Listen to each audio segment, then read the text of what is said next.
Hello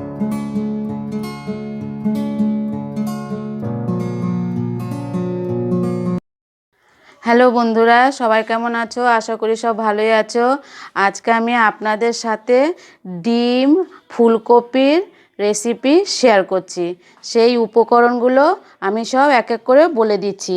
প্রথমে লাগবে ফুলকপি, আলু, টমেটো, মটরশুঁটি। আলু আমি প্রথমে অল্প ভাপিয়ে নিয়েছি, ফুলকপিও তাই।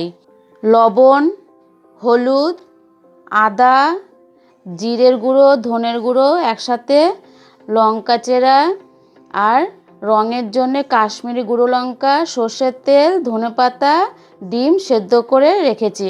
চলুন এবার রেসিপিটা শুরু করছি।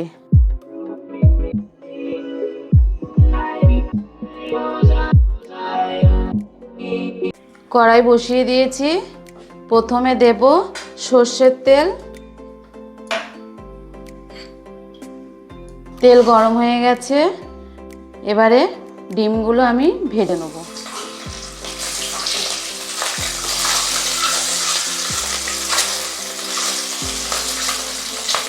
হয়ে গেছে ডিম ভাজা, এক এক করে তুলে নিচ্ছি। এই যে ডিম ভাজা হয়ে গেছে, তারপরে আবার সর্ষের তেল দিলাম। প্রথমে দিলাম গোটা জিরে, তারপরে দেব ফুলকপি।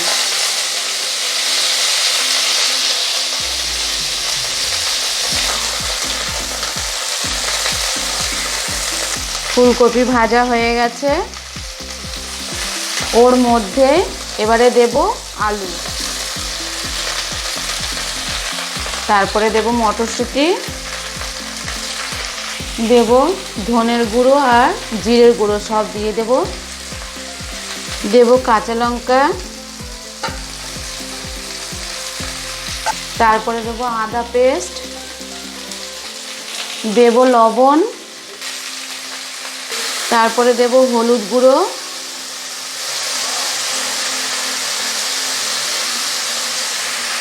ছোট 2 চামচ দিয়ে দিয়েছি। প্রয়োজন হলে পরে আবার দিতে পারি, আবার নাও দিতে পারি। দেব কাশ্মীরি গুঁড়ো লঙ্কা রঙের জন্যে, দেব টমেটো। হয়ে গেছে সব মশলা দিয়ে দেওয়া, কষানো হয়ে গেছে। এবারে দেব গরম জল।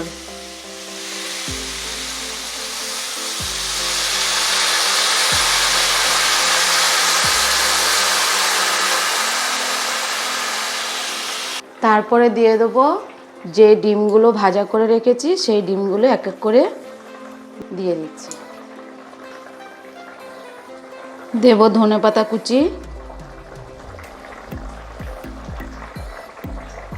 হয়ে গেছে, এবারে গ্যাস বন্ধ করে দিলাম।